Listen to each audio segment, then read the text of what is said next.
Şimdi orada yaklaşık 70 tane kız yetimimiz var.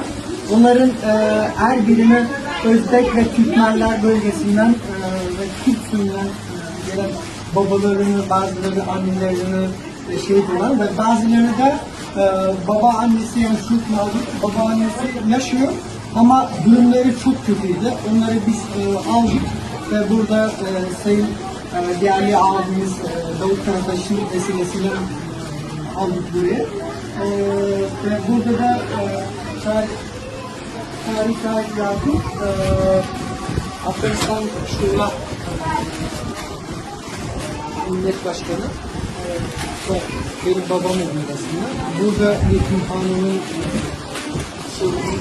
organizasyonu yapıyorlar.